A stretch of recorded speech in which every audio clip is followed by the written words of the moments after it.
Hi hello guys నమస్తే అందరికీ నేను మీ BTR welcome to BTR film laboratory Bigg Boss season 9 episode 42 and 43 update ఏంటని చూసేద్దాం.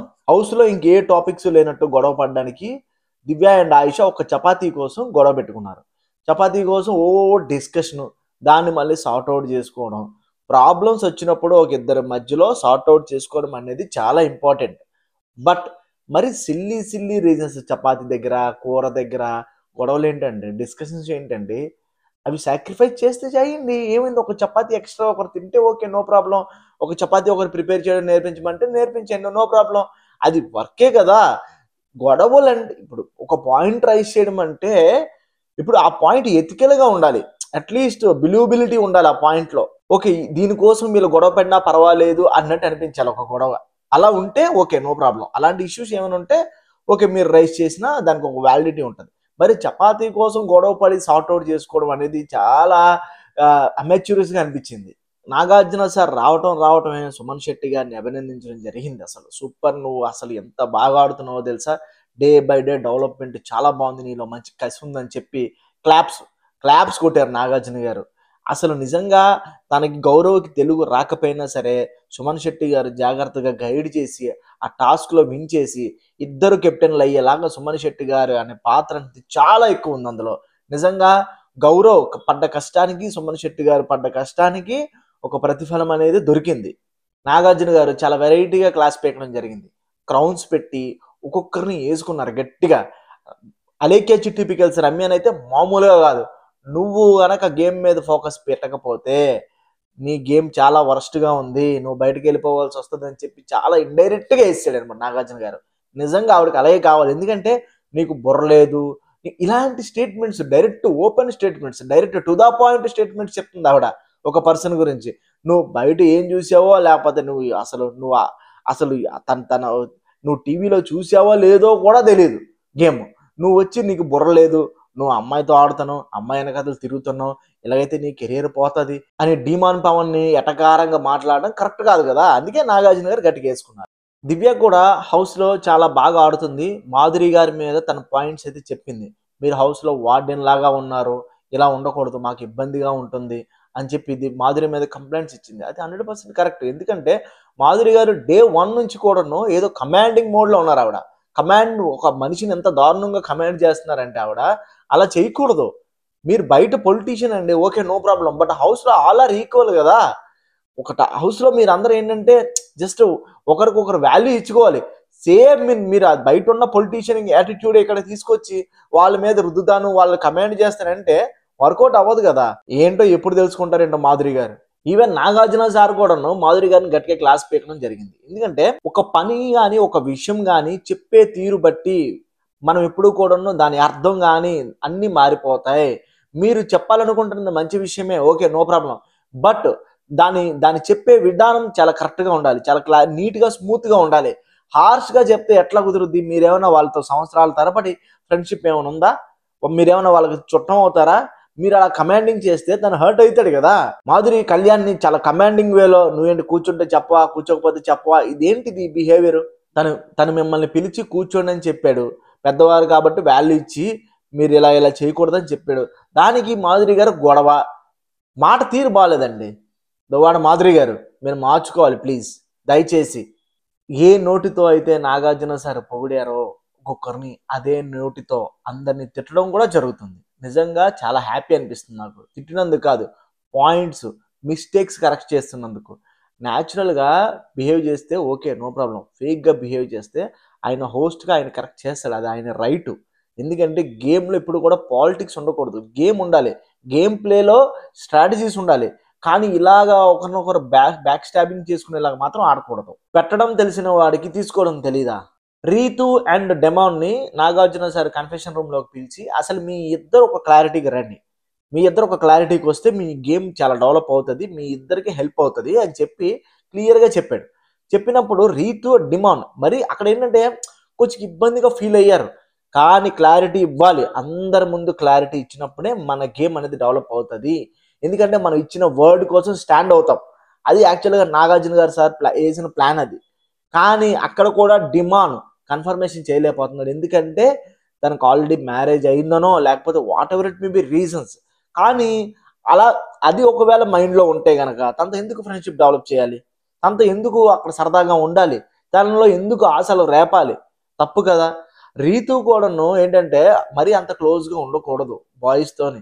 రీతు పవన్ సపోర్ట్ తీసుకుని గేమ్ ఆడుతున్న ఫీలింగ్ అయితే ఆడియన్స్కి వచ్చింది.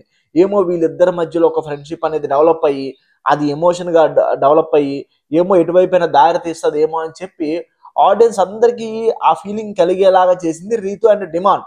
ఇప్పుడు వాళ్ళిద్దరే కదా ఆన్సరబుల్, వాళ్ళిద్దరే చెప్పాలి క్లారిటీగా. అందుకే నాగార్జున గారు ఇద్దరిని కూర్చోబెట్టి మీ ఇద్దరు ఈరోజు ఒక క్లారిటీకి రండి, మీ ఇద్దరు గేమ్ డెవలప్ అవుతుంది అని చెప్పి గట్టిగా వేసుకోవడం మొదలైంది. ఏది ఏమైనా రీతుకి అయితే ఒక క్లారిటీ ఉంది. ఏంటి, నా గేమ్ మీద నాకు క్లారిటీ ఉంది సార్, నేను హౌస్లో అందరికంటే దానికి ఎక్కువ ఇంపార్టెన్స్ ఇస్తాను, నా గేమ్ విషయానికి వస్తే కనుక నేను ఫుల్లీ సెల్ఫిష్ అని చాలా క్లియర్గా చెప్పేసింది రీతు. డిమానే కొంచెం అటు ఇటు ఫ్లిప్ అవుతున్నాడు, ఖచ్చితంగా ఏడుస్తాడు డిమాన్. కళ్యాణ్ విషయంలో కూడా నాగార్జున సార్ తనూజకి క్లాస్ పీకడం జరిగింది. నువ్వు క్లారిటీ తెచ్చుకో, నువ్వు ఒక విషయం మీద కానీ ఒక వ్యక్తితో ఫ్రెండ్షిప్ చేసినప్పుడు కానీ అది ఏంటి అన్నది క్లారిటీ తెచ్చుకో, లేకపోతే నువ్వు చాలా ఇబ్బంది పడతావు అని చెప్పి చాలా క్లియర్గా తనూజకి కన్ఫెషన్ రూమ్లోకి పిలిచి నాగార్జున గారు క్లాస్ పీకడం జరిగింది. తనూజ గాట్ క్లారిటీ అనుకుంటున్నాను నేను. దివాళీ ఈవెంట్స్తోని అసలు సాంగ్స్తోని డాన్సులతోని స్కిట్స్తోని చాలా కలర్ఫుల్గా జరిగింది ఎపిసోడ్. అంత ఇంపార్టెంట్ ఈ ఇంట్రెస్టింగ్ పాయింట్స్ ఏమీ లేవు మాట్లాడుకోవడానికి. బట్ ఏంటంటే నామినేషన్స్లో ఉన్న లిస్ట్ అయితే వచ్చింది.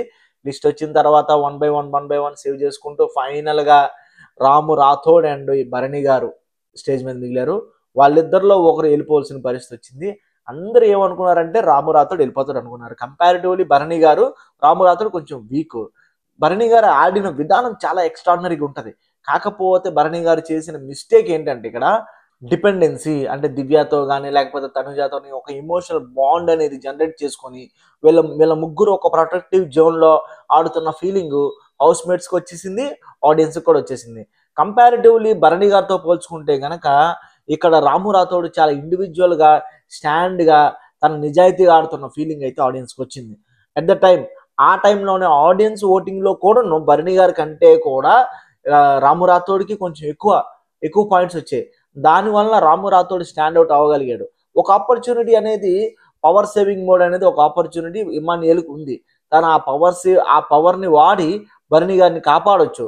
కానీ లాస్ట్ మూమెంట్లో భరణి గారు తన కాంపిటీషన్ అవుతారని ఫీల్ అయ్యాడో, లేకపోతే కనుక భరణి గారు గేమ్ ఆడలేదని ఫీల్ అయ్యాడో, లేకపోతే కనుక ఈయనుంటే నేను గేమ్ ఆడలేను, చాలా స్ట్రాంగర్ పర్సన్, రైట్ టైం ఇది, బయటికి పంపించేయాలి అని చెప్పి చాలా తెలివిగా బ్యాక్ స్టాబింగ్, ఖచ్చితంగా బ్యాక్ స్టాబింగ్. ఎందుకంటే ఇమ్మాన్యుయల్ ఎప్పుడు కూడా లౌక్యం ప్రదర్శిస్తాడు.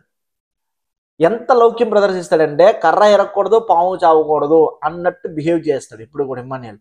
చాలా తెలివైనడు. మీరు అనుకున్నంత ఈజీ పర్సన్ అయితే ఇమ్మాన్యుయల్ కాదు.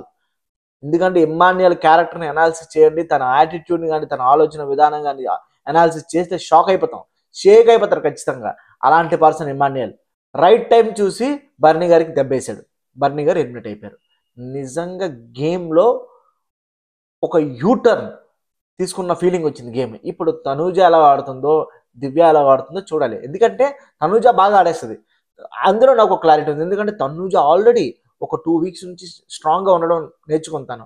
నేను ఇక్కడ దేనికి శాశ్వతం కాదు, ఎవ్వరూ శాశ్వతం కాదు, అనవసరమైన రిలేషన్షిప్స్ పెట్టుకోకూడదు, మనుషులు చేంజ్ అవుతారు, మనుషులు షిఫ్ట్ అవుతారు అని చాలా క్లారిటీగా వచ్చింది భరణి గారి విషయంలో, దివ్య విషయంలో. తనూజ అప్పటి నుంచి కూడా ఇండివిజువల్గా సింగిల్గా ఆడడం మొదలుపెట్టింది. కాకపోతే కొంచెం ఎమోషనల్ తను వేరే పర్సన్ యొక్క సపోర్ట్ తీసుకోవాల్సి వచ్చింది కళ్యాణ్ది. బట్ అది కూడా కరెక్ట్ కాదు, అది కూడా శాశ్వతం కాదు. ఇండివిజువల్ ఆడాలండి, ఉంటారు లేకపోతే పోతాం. ఏటైతుంది గేమ్? ఆ బిగ్ బాస్ హౌస్ మన జీవితం ఏం కాదు కదా. ఆ బిగ్ బాస్ హౌస్లో ఉన్న వాళ్ళు, మనతో ఫ్రెండ్స్ అయిన వాళ్ళు జీవితాంతం ఉంటారని గ్యారంటీ లేదు కదా. సో కొంతమంది ఉంటారు, కొంతమంది వెళ్ళిపోతారు. దానికి మన గేమ్ అనేది పాడు చేసుకోకూడదు.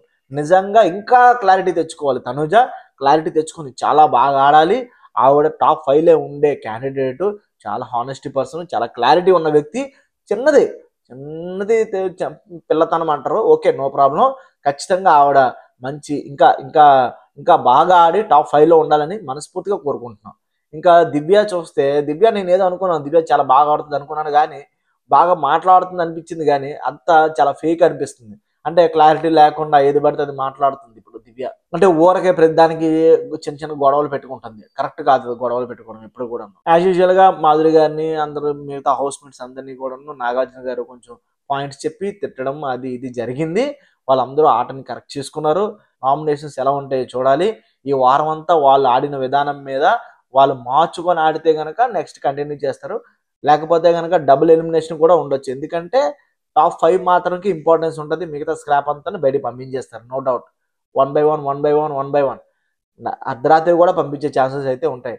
బిగ్ బాస్ ఎప్పుడు కూడా అన్ఎక్స్పెక్టెడ్ గా జరుగుతుంటది ఏదైనా సరే. మనం ఏది ఎక్స్పెక్ట్ చేయలేం బిగ్ బాస్. సో ఇది గాయ్స్ ఈ రోజు అప్డేట్ చూసి ఎంజాయ్ చేశారనుకుంటున్నాను. సబ్స్క్రైబ్ చేయండి, లైక్ చేయండి, కామెంట్ చేయండి. నా వీడియోస్ ఎదుటి వాళ్ళ సజెషన్స్ లోకి వెళ్తాయి. ఇంకొక విషయం ఏంటంటే అందరూ దివాళీ చాలా బాగా చేశారని నేను అనుకుంటున్నాను, జరుపుకున్నారు అనుకుంటున్నాను. ఇంజూర్ అవ్వకుండా జరుపుకోవాలి. ఇంకొక 2-3 డేస్ కంటిన్యూ చేస్తారు. Take care of your self ఎప్పుడు కూడా. ఎందుకంటే అంత క్యాజువల్ గా తీసేసే ఈవెంట్ కాదు అది. ఎందుకంటే చాలా మంది ఒరిస్సాలో ఒక 50 మంది ఆల్మోస్ట్ చిన్నపిల్లలు కాలిపోయారు. ఈ జస్ట్ క్యాజువల్ యాటిట్యూడ్ వలన, క్యాజువల్ గా ఈ ఈ బాంబులన్నీ పేల్చడం వలన, లేకపోతే మిస్ఫైర్ అయ్యో ఏదో జరిగి ఆల్మోస్ట్ 50 మంది పిల్లలు ఇంజూర్ అయిపోయారు. సో దయచేసి కొంచెం సెల్ఫ్ కేర్ తీసుకోవాలి. ఈ దీపావళి జరుపుకునేటప్పుడు దీపాలు చక్కగా నీట్గా దీపాలు పెట్టుకుంటే అయిపోయింది కదండి. ఎందుకంటే ఈ బాంబులు ఈ హడావుడి అంతా. ఓకే, ఎనీవే మీ సరదాలు మీవి, కానీ జాగ్రత్తగా చేయండి. ఓకేనా? జై హింద్.